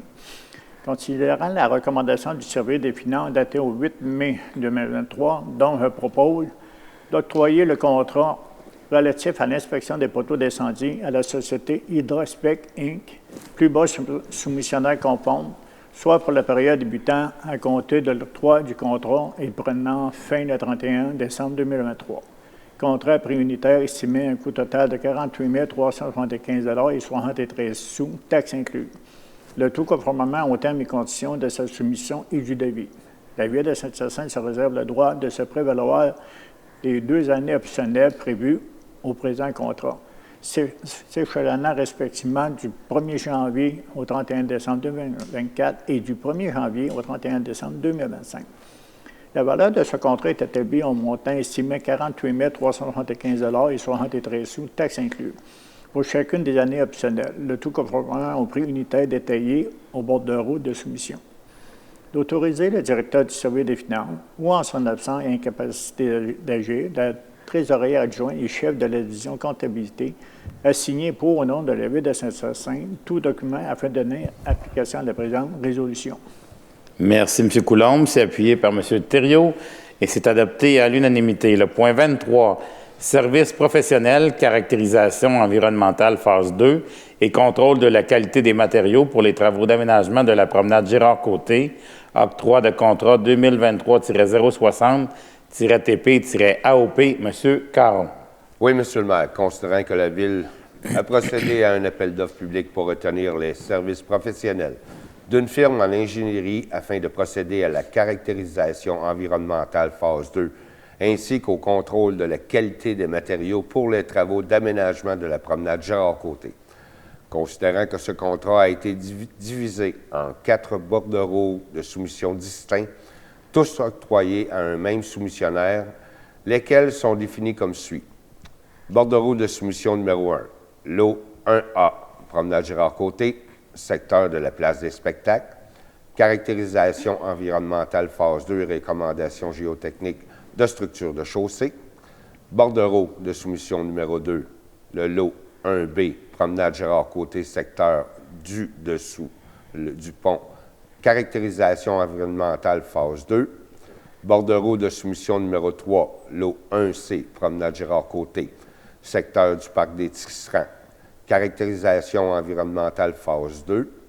Bordereau de soumission numéro 4, lot 1A, promenade Gérard-Côté, secteur de la place des spectacles, contrôle de la qualité des matériaux. Considérant que ce contrat débute à compter de son octroi et prendra fin lorsque toutes les obligations prévues au contrat auront été exécutées à la satisfaction de la Ville. Considérant la recommandation du service des finances datée du 10 mai 2023, en conséquence, je propose d'octroyer le contrat relatif aux services professionnels en ingénierie pour la caractérisation environnementale phase 2 pour les travaux d'aménagement de la promenade Gérard-Côté, soit pour les bordereaux de soumission numéro 1, 2 et 3, à la Société Laboratoire de la Montérégie Incorporée, soumissionnaire ayant obtenu le pointage final en fonction des critères de sélection établis dans les documents d'appel d'offres, contrat à prix unitaire et forfaitaire estimé à un coût total de 147 600 $ et 31 sous, taxes incluses, incluant le montant contractuel provisoire prévu au bordereau de soumission, le tout conformément aux termes et conditions de sa soumission et du devis. D'octroyer le présent contrat relatif aux services professionnels en ingénierie pour le contrôle de la qualité des matériaux pour les travaux d'aménagement du lot 1A, secteur de la place des spectacles de la promenade Gérard-Côté, bordereau de soumission numéro 4, à cette même société, contrat à prix unitaire et forfaitaire, estimé à un coût total de 57 234 $ et 55 sous, taxes incluses, le tout conditionnellement à la réalisation de ce projet. De financer ce projet par les sommes nécessaires disponibles à même le règlement d'emprunt numéro 634. D'autoriser le directeur du service des finances, ou en son absence ou incapacité d'agir, la trésorière adjointe et chef de la division comptabilité à signer pour et au nom de la Ville de Saint-Hyacinthe tout document afin de donner application à la présente résolution. Merci, M. Caron. C'est appuyé par M. Bousquet. M. Barré, vous voulez prendre la parole? Oui, M. le maire, moi, je vais voter contre ce projet-là. Tant qu'il n'y a pas rationalisation intelligente de ce projet-là, que je trouve trop onéreux, je vais voter contre. Et en plus, je suis complètement catégorique contre le lot 1B et le lot 1C, qui est la promenade Gérard-Côté, secteur en dessous du pont et secteur du parc des Tisserands. Donc, je vote contre. Merci, M. Barré. C'est, comme je le disais, c'est appuyé par M. Bousquet. Ça veut dire que c'est adopté à majorité. Le point 24, plan d'implantation et d'intégration architecturale, approbation, Mme Gagné. Merci, M. le maire. Considérant les demandes de restauration et de rénovation reçues au service de l'urbanisme et de l'environnement, considérant les recommandations du Comité consultatif d'urbanisme en date du 2 mai 2023 à l'égard des projets ci-après énumérés, je propose d'approuver les plans d'implantation et d'intégration architecturale des projets suivants, tels que soumis le 2 mai. 1. Les travaux de restauration du bâtiment principal au 2500-2520 rue Giroir-Ouest, visant à remplacer les balcons situés sur la façade latérale droite, tout en conservant leurs dimensions existantes, actuellement munis de planchers et plaqués de bois par des planches de bois peintes de couleur grise, ainsi qu'à restaurer ou à remplacer, le cas échéant, les éléments architecturaux en bois, tels que les balustrades ornementées de planches chantournées et les colonnes ayant une base et un chapiteau, lesquels sont peints de couleur blanche de façon à ce qu'ils soient identiques à ceux existants. 2. Les travaux de restauration de la façade avant du bâtiment principal au 2885-2895 rue Giroir-Ouest, visant à repeindre les éléments architecturaux au niveau des ouvertures et de la galerie de la même couleur que ceux existants. 3. Les travaux de rénovation du bâtiment principal au 485-491 avenue Sainte-Anne, visant à ajouter une nouvelle fenêtre à guillotine en aluminium de couleur blanche en façade avant. 4. Les travaux de rénovation du bâtiment principal au 13 630 avenue Rachel-Turgeon, visant à retirer des volets en façade avant, des faux toits en façade latérale, 2 cheminées en façade latérale droite et en façade arrière, et d'un grand luminaire en façade avant. À remplacer la fenêtre à guillotine en façade avant par une fenêtre à guillotine en PVC blanc, la porte en façade arrière par une porte en acier vert forêt munie d'une fenêtre à guillotine 3 luminaires en façade avant et arrière par un luminaire de couleur noire, ainsi qu'à démolir le perron en façade arrière et à en reconstruire un en bois.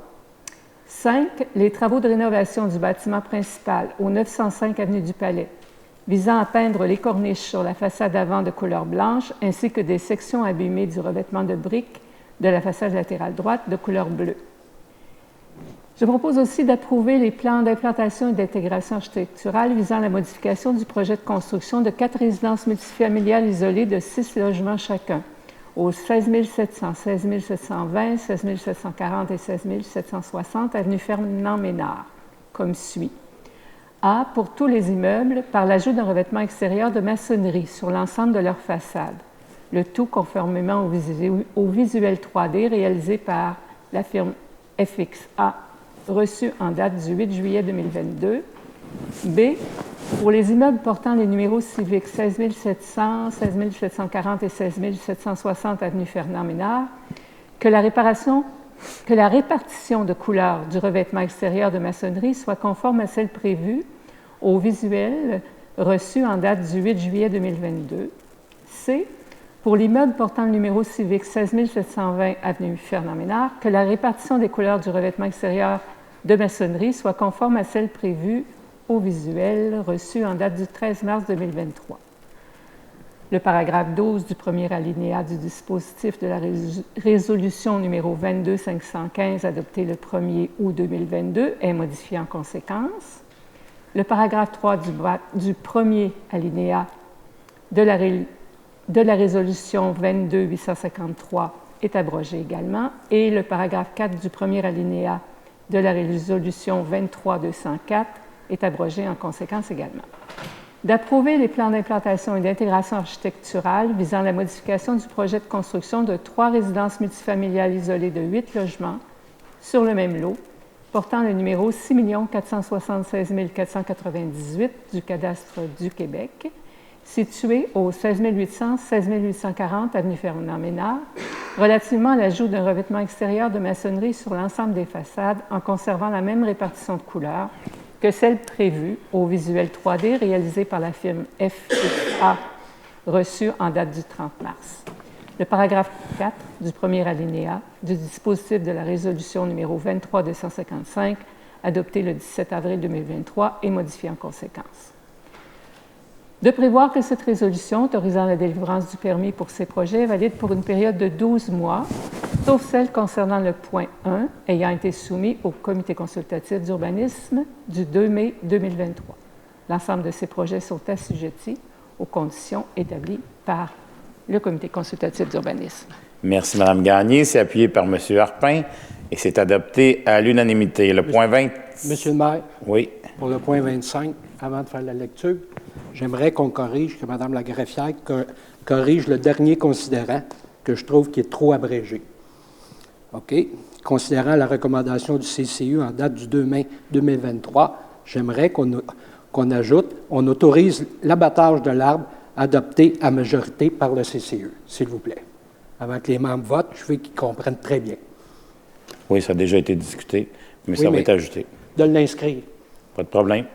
Le point 25, plan d'implantation et d'intégration architecturale au 2220 rue Bobé-Haché.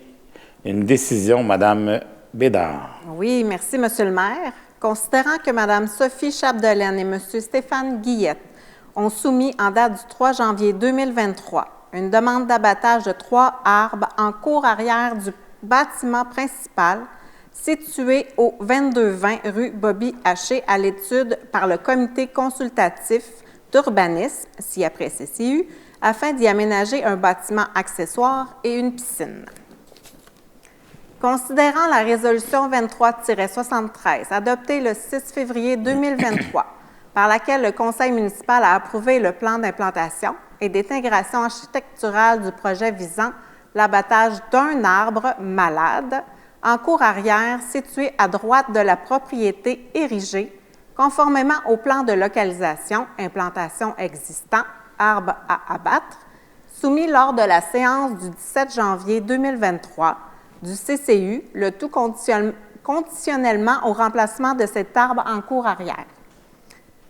Considérant que le CCU a invité les requérants à reconsidérer leur projet de construction afin de concevoir un aménagement permettant d'y inclure les 2 autres arbres en cour arrière. Considérant que les requérants ont décidé de ne pas ajouter un nouveau bâtiment accessoire et qu'ils se sont désistés à leur demande à l'égard de l'arbre en cour arrière situé à gauche de la propriété érigée. Considérant que ces derniers ont ensuite complété leur demande auprès du CCU en date du 24 avril 2023, afin d'autoriser l'abattage d'un arbre situé au centre de la cour arrière, arbre à double tronc. Considérant que cet immeuble est situé dans la zone PIIA-7, les jardins Castelnau, ci-après PIA-7, du règlement numéro 500 relatif à l'approbation des plans d'implantation et d'intégration architecturale. Considérant que l'objectif du PIA 7 vise à conserver le couvert forestier en limitant l'occupation des terrains par les bâtiments et aires de service, s'y rapportant, conformément à l'annexe 7 du règlement numéro 500. Considérant que le projet de construction d'une piscine en cour arrière, tel que proposé, impose de procéder à l'abattage de l'arbre à double tronc. Considérant que l'abattage d'arbres dans ce secteur doit être limité au cas où il est démontré que l'arbre est malade, dangereux ou mort. Considérant que le rapport de M. Jean Lannoy, biologiste et arboriculteur certifié de la Société internationale d'arboriculture du Québec, reçu en date du 6 avril 2023, ne recommande pas expressément de procéder à l'abattage de l'arbre à double tronc. Considérant la recommandation du CCU en date du 2 mai 2023, comme mentionne mon collègue, M. Harpin, qui est majoritairement, je ne veux pas me tromper, là. Majoritairement pour l'abattage de l'arbre. C'est ça, pour l'abattage de l'arbre, tout à fait. En conséquence, je propose ce qui suit. De refuser le plan d'implantation et d'intégration architecturale du projet visant à procéder à l'abattage d'un arbre en cour arrière du bâtiment principal si au 2220 rue Bobby-Haché, le lot 4 50 593, situé au centre de ce lot, l'arbre à double tronc, conformément à l'objectif prévu au PIA-7, les jardins Castelnau du règlement numéro 500 relatif à l'approbation des plans d'implantation et d'intégration architecturale, lequel consiste à conserver le couvert forestier en limitant l'occupation des terrains par les bâtiments et aires de service s'y rapportant. Merci, Mme Merci, Bédard. M. le maire. Donc, comme mon collègue nous a interpellés à prendre position puis à refuser la recommandation, en fait, de ce projet-là, bon, je n'ai pas une formation d'avocat, là, mais j'aimerais me fier aux faits et aux considérants que je viens de lire. Surtout celui qui dit que Considérant que l'abattage d'arbres dans ce secteur démontre que l'arbre, je répète, considérant que l'abattage d'arbres dans ce secteur doit être limité au cas où il est démontré que l'arbre est malade, dangereux ou mort. L'expert ne nous recommande pas tel quel de l'abattre comme l'autre qui était prévu en janvier qu'on a accepté. Monsieur le maire, j'aimerais rajouter également les arbres. Là, on le voit avec mon collègue avec son arbre. Il est mort, c'est ça. Mais un arbre, c'est celui-là, en plus, le boisé, on a essayé de conserver les arbres qui étaient les bons arbres et tout ça pour l'implantation de nouvelles rues, de nouvelles maisons. Mais j'ai partagé sur mon Facebook cette semaine quelque chose, puis c'est public, là, les citoyens peuvent aller lire. La question, c'est abattre un arbre est une question qui doit être mûrement réfléchie, que ce soit pour construire une autoroute ou parce que les feuilles salissent la terrasse ou bouchent la gouttière ou la construction d'une piscine. Ça a énormément d'avantages. Oui, il va y avoir replantation d'arbres, mais jamais comme l'arbre qui est là. Oui, il y a double tronc. Il est mal formé, malheureusement, mais il a tenu à le verglas de 97, à énormément d'intempéries. Donc, puis, il n'y a pas de rapport qui mentionne qui est dangereux puis de l'abattre. Donc, ceci étant dit, je maintiens ma proposition de le conserver. Et puis, voilà. C'est appuyé par Mme Gagné. Je sais que M. Harpin est contre. Oui.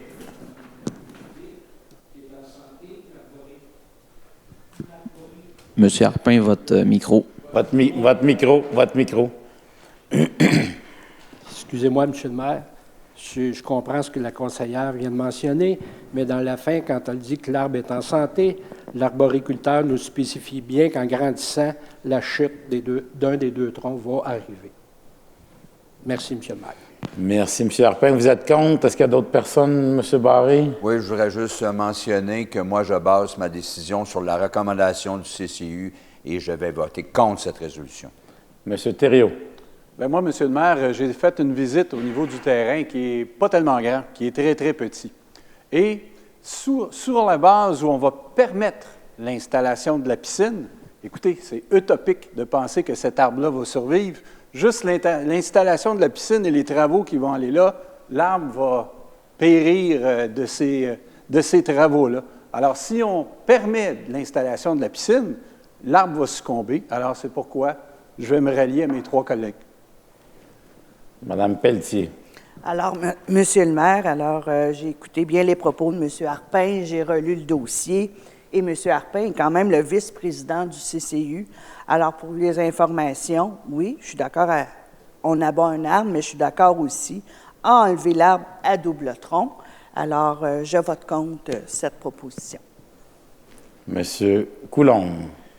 Merci, M. le maire. Moi aussi, je vais voter contre la résolution pour la simple et bonne raison. À un moment donné, les gens veulent améliorer leur qualité de vie, surtout dans des périodes estivales où il y a beaucoup de canicules. On sait qu'une piscine ne génère pas comme du pavillon ou l'asphalte, un îlot de chaleur ou quoi que ce soit. Ils replantent 3 autres arbres. Je sais qu'à un moment donné, ils vont grandir au fil des années. Puis au niveau de canopée, son pourcentage de 3 arbres-là vont rattraper lui qu'on va abattre ou quoi que ce soit. Donc, effectivement, moi, je vote contre la résolution. Merci, M. Coulombe. C'est appuyé par Mme Gagné.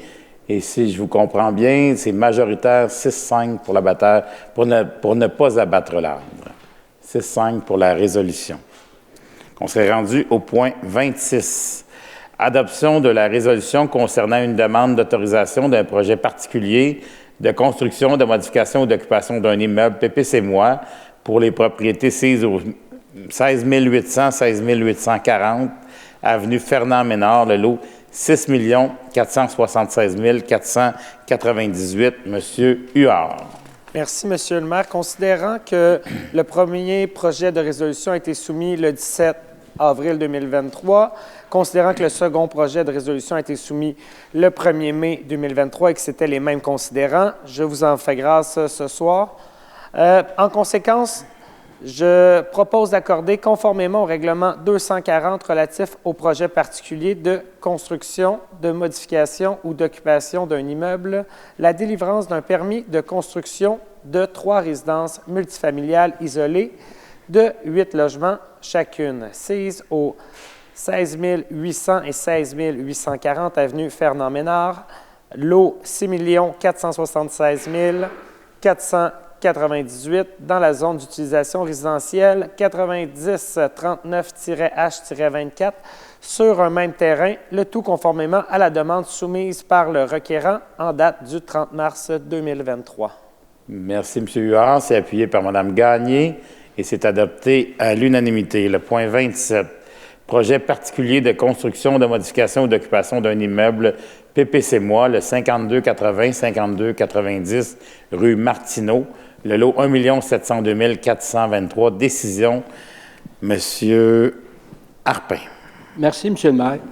Considérant la demande présentée par Mme Marie-Hélène Corso de la Société Protec Développement au nom de la Société BG2 Sport Incorporé, en date du 19 avril 2023 pour un projet particulier situé au 5280-5290 rue Martineau, qui est le lot 1 702 423, visant à autoriser l'agrandissement et l'occupation de bâtiments par l'usage gymnase et club athlétique rattachés au groupe d'usage commerce 5, commerce de détail non structurant, dans la zone 1030 C05. Considérant que cette demande de projet particulier s'inscrit dans le cadre du projet d'agrandissement du bâtiment principal situé à l'arrière du lot 1 702 423 du cadastre du Québec, afin d'y accueillir l'école ProCheer, organisme à but non lucratif faisant la promotion de l'activité physique par l'entraînement du cheerleading dans la région Richelieu-Yamaha. Considérant que le projet de construction et d'occupation tel que soumis ne respecte pas le règlement d'urbanisme numéro 350 pour la zone 1030 C05 quant au pourcentage d'agrandissement pour un usage dérogatoire à l'usage, à l'aménagement d'une bande paysager et à la profondeur des cases de stationnement. Considérant que, plus précisément, cette demande vise à autoriser les éléments dérogatoires suivants dans la zone 1030 C05, 1. Un agrandissement du bâtiment situé à l'arrière du lot 1 702 423 du cadastre du Québec, représentant 96 de la superficie actuelle du bâtiment, alors que l'article 12.1.4.1 alinéa 2 du règlement d'urbanisme numéro 350 prévoit que l'agrandissement ne peut être supérieur à 50 de la superficie du bâtiment utilisé par cet usage à compter de la date à laquelle il est devenu dérogatoire.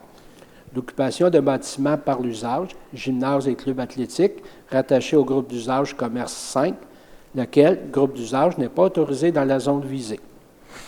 L'absence d'une bande paysagère aménagée malgré l'obligation prévue à l'article 18.12.3 du règlement d'urbanisme numéro 350 d'aménager dans toute portion de terrain située face à l'autoroute Jean-Lesage une bande paysagère ayant une profondeur minimale de 2 mètres et comportant des arbres et des arbustes.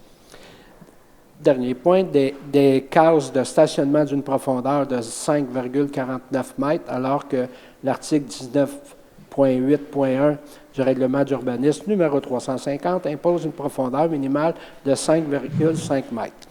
Considérant que le projet soumis n'est pas conforme à l'article 3.2, paragraphe du règlement numéro 240, relatif au projet particulier de construction, de modification ou d'occupation d'un immeuble PPC-moi, lequel prévoit que le projet soumis doit contribuer à l'amélioration globale du milieu d'insertion ou à l'apport d'une alternative intéressante si le milieu est hétérogène. Considérant que ce secteur de la ville est déstructuré en ce qui a trait aux usages qui y sont exercés, à l'architecture des bâtiments ainsi qu'à l'aménagement des terrains.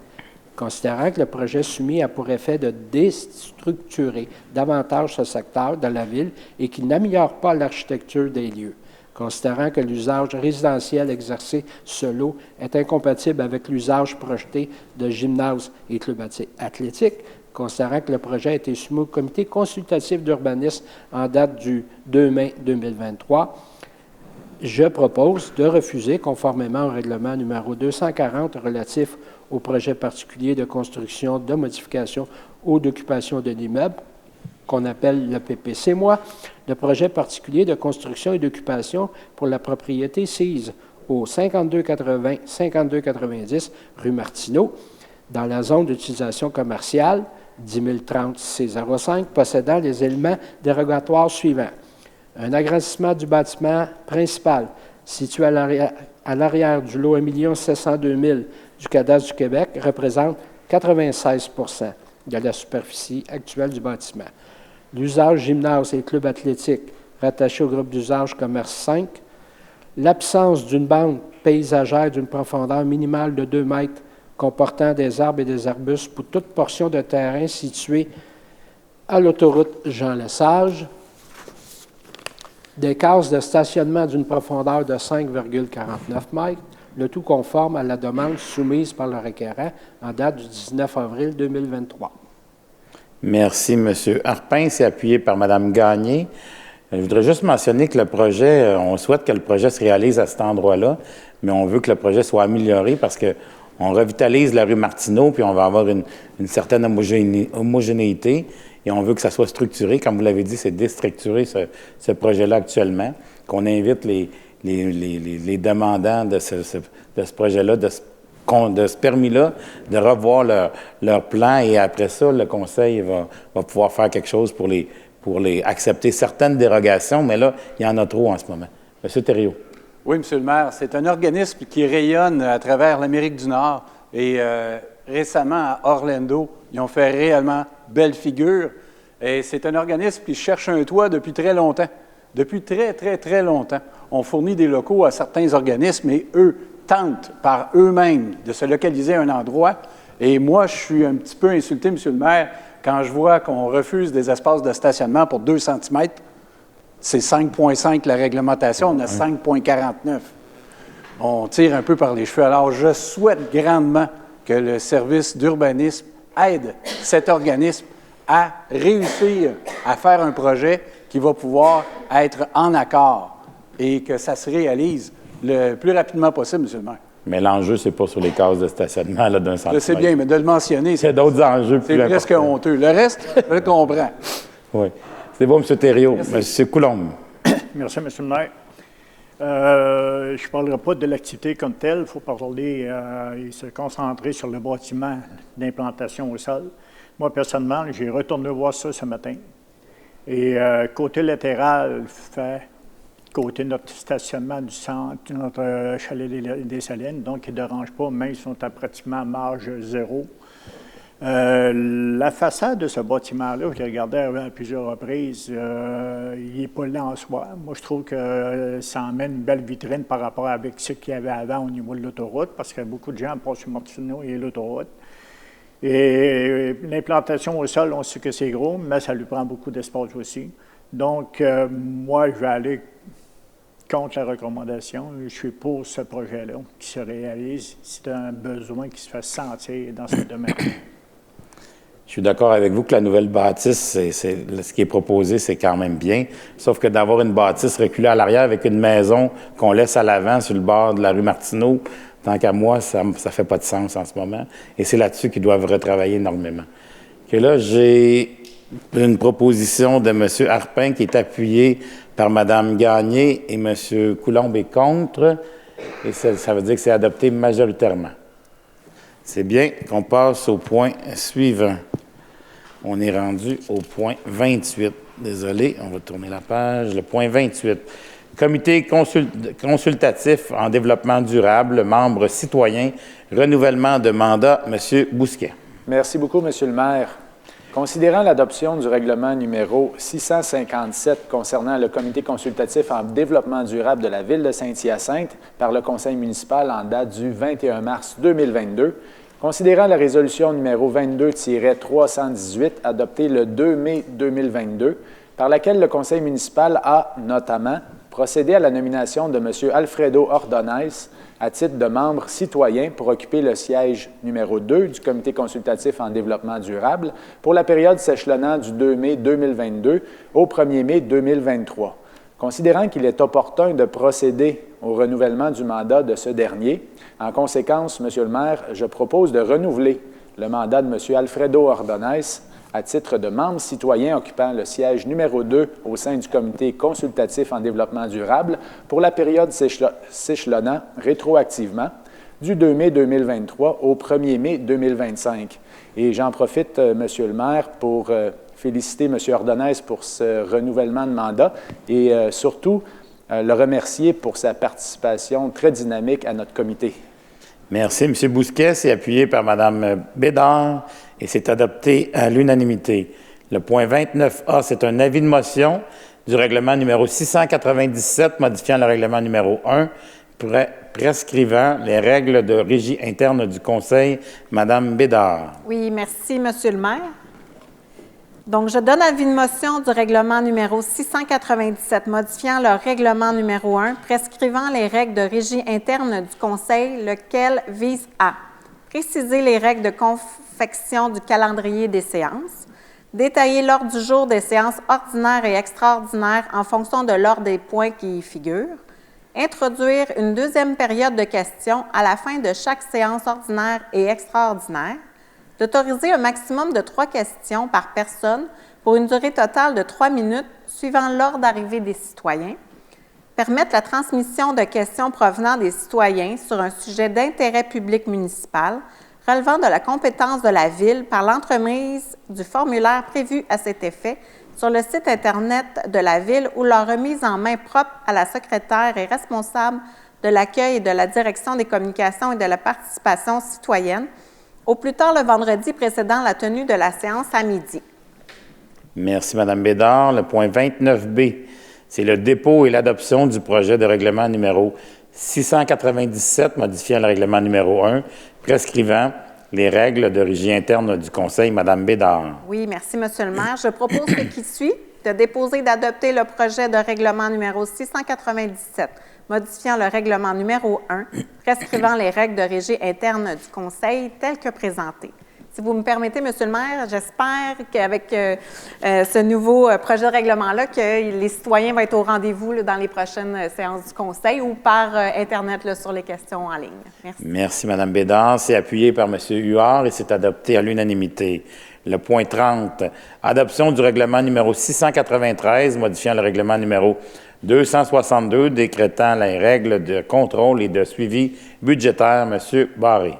Monsieur le maire, je propose d'adopter le règlement numéro 693, modifiant le règlement numéro 262, décrétant les règles de contrôle et du suivi budgétaire. Merci, M. Barré. C'est appuyé par M. Thériault et c'est adopté à l'unanimité. Le point 31, adoption du règlement numéro 694, abrogeant les règlements numéro 87 et 513 et modifiant le règlement numéro 263 concernant la délégation de pouvoir, autoriser des dépenses et passer des contrats. Monsieur Côté. Oui, pardon, Monsieur le maire, citoyen. Alors, je propose d'adopter les règlements numéro 694, abrogeant les règlements numéro 87 et 513 et modifiant le règlement numéro 263 concernant la délégation de pouvoir de dépenses et de passer des contrats. Merci, M. Côté. C'est appuyé par Mme Pelletier et c'est adopté à l'unanimité. Le point 32, adoption du règlement numéro 695, modifiant le règlement numéro 562 sur la gestion contractuelle. M. Caron.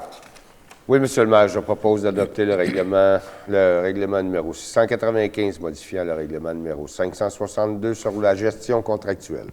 Merci, M. Caron. C'est appuyé par M. Bousquet et c'est adopté à l'unanimité. Le point 33, adoption du règlement numéro 696, modifiant le règlement numéro 657 concernant le comité consultatif en développement durable de la ville de Saint-Hyacinthe. M.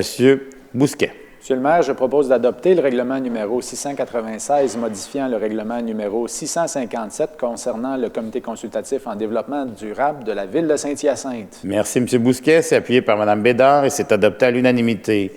Le point 34, adoption du règlement numéro 350-134, modifiant le règlement d'urbanisme numéro 350 en ce qui a trait à l'implantation d'un abattoir. M. Coulombe.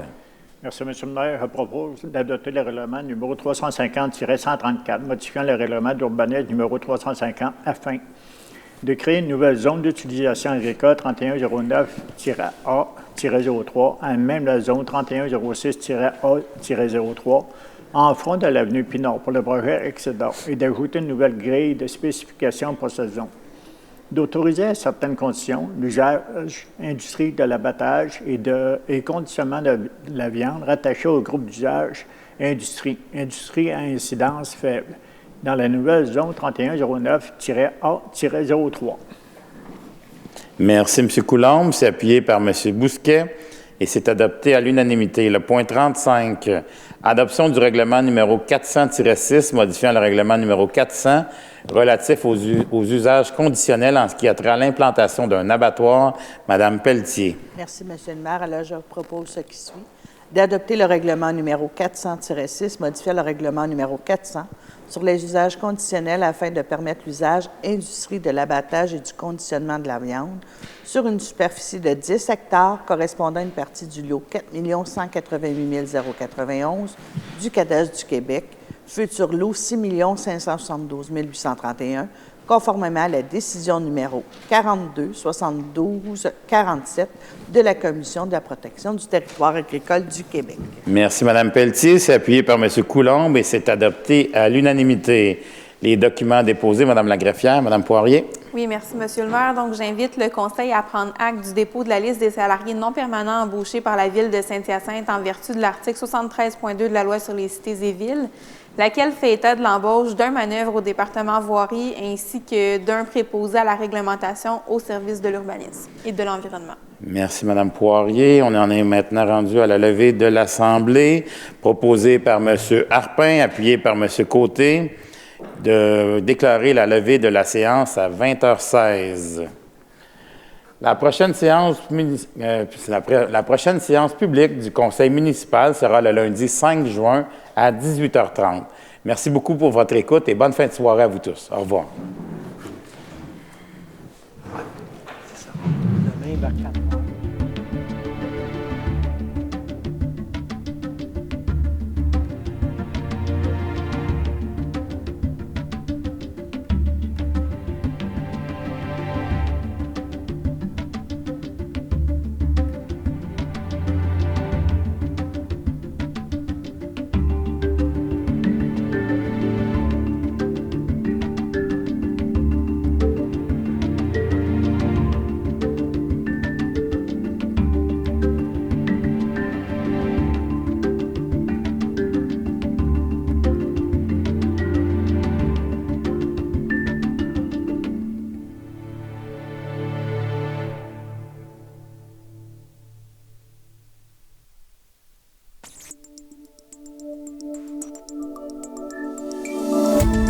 Cette émission d'Accès est appuyée par Cogeco et est rendue possible grâce à la collaboration de la communauté avec Nous TV.